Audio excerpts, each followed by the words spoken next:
la dignité, le respect de la parole. Parce que nous estimons que nous n'avons pas la même morale que les autres. Entre le riche et le pauvre, il n'y a pas la même morale. La Bible, le Coran, ne peut pas servir de la même manière celui qui exploite le peuple et celui qui est exploité. Il faudrait alors qu'il y ait 2 éditions de la Bible et 2 éditions du Coran.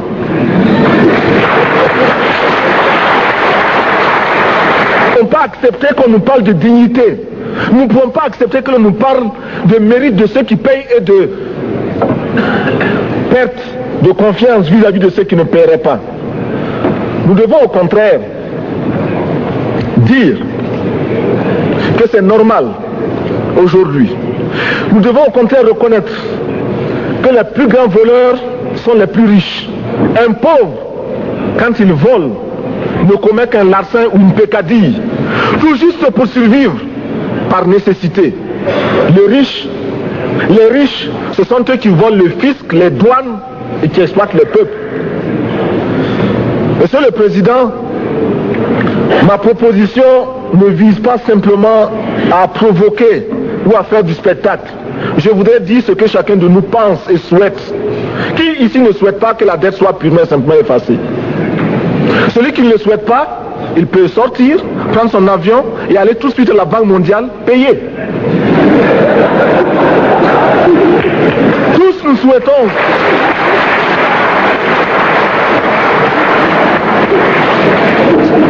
ma proposition n'est pas non plus, je ne voudrais pas que l'on prenne la proposition du Burkina Faso comme celle qui viendrait de la part de jeunes sans maturité, sans expérience. Je ne voudrais pas non plus que l'on pense qu'il n'y a que les révolutionnaires à parler de cette façon. Je voudrais que l'on admette que c'est simplement l'objectivité et l'obligation. Et je peux citer dans les exemples de ceux qui ont dit de ne pas payer la dette, des révolutionnaires comme des non-révolutionnaires, des jeunes comme des vieux. Je citerai par exemple, Fidel Castro a déjà dit de ne pas payer. Il n'a pas mon âge, même s'il est révolutionnaire. Mais je pourrais citer également François Mitterrand, qui a dit que les pays africains ne peuvent pas payer, les pays pauvres ne peuvent pas. Je pourrais citer Madame le Premier ministre. Je ne connais pas son âge et je m'en voudrais de le lui demander. Mais c'est un exemple. Je voudrais citer également le président Félix Houphouët-Boigny. Il n'a pas mon âge. Cependant, il a déclaré officiellement, publiquement, qu'au moins pour ce qui concerne son pays, la Côte d'Ivoire ne peut pas payer. Or, la Côte d'Ivoire est classée parmi les pays les plus aisés d'Afrique, au moins d'Afrique francophone. C'est pourquoi d'ailleurs il est normal qu'elle paye plus en contribution ici. Mais, Monsieur le Président, ce n'est donc pas de la provocation. Je voudrais que très sagement, vous nous offriez des solutions. Je voudrais que notre conférence adopte la nécessité de dire clairement que nous ne pouvons pas payer la dette. Non pas dans un esprit belliqueux, belliciste. Ceci pour éviter que nous n'allions individuellement nous faire assassiner. Si le Burkina Faso tout seul refuse de payer la dette, je ne serai pas là à la prochaine conférence. Par contre, avec le soutien de tous, dont j'ai besoin,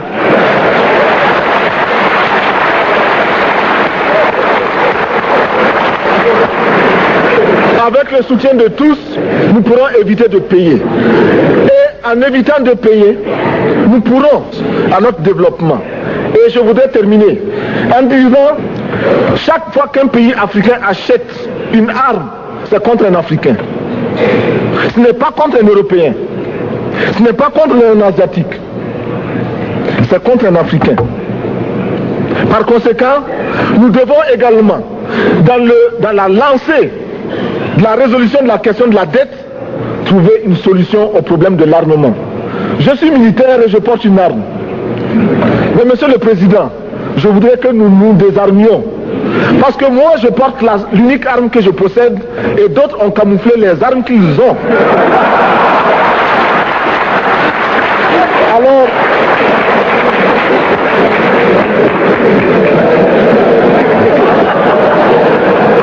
Alors, chers frères, avec le soutien de tous, nous pourrons faire la paix chez nous. Nous pourrons également utiliser ces immenses potentialités pour développer l'Afrique, parce que notre sous-sol sont riches. Nous avons suffisamment de bras et nous avons un marché immense, très vaste, du nord au sud, de l'est à l'ouest. Nous avons suffisamment de capacités intellectuelles pour créer, ou tout au moins prendre la technologie et la science partout où nous pourrons les trouver. Monsieur le Président, faisons en sorte que nous mettions au point ce front uni d'Addis Abeba contre la dette. Faisons en sorte que ce soit à partir d'Addis Abeba que nous décidions de limiter la course aux armements entre pays faibles et pauvres. Les gourdins et les coutelas que nous achetons sont inutiles. Faisons en sorte également que le marché africain soit le marché des Africains. Produire en Afrique, transformer en Afrique et consommer en Afrique. Produisons ce dont nous avons besoin et consommons ce que nous produisons au lieu d'importer. Le Burkina Faso est venu vous exposer ici la cotonnade produite au Burkina Faso, tissée au Burkina Faso, cousue au Burkina Faso pour habiller les Burkinabés. Ma délégation et moi-même, nous sommes habillés par nos tisserands, nos paysans. Il n'y a pas un seul fil qui vienne de l'Europe ou de l'Amérique. Je ne fais pas un défilé de mode, mais je voudrais simplement dire que nous devons accepter de vivre africain. C'est la seule façon de vivre libre et de vivre digne. Je vous remercie, Monsieur le Président. La patrie ou la mort, nous vaincrons.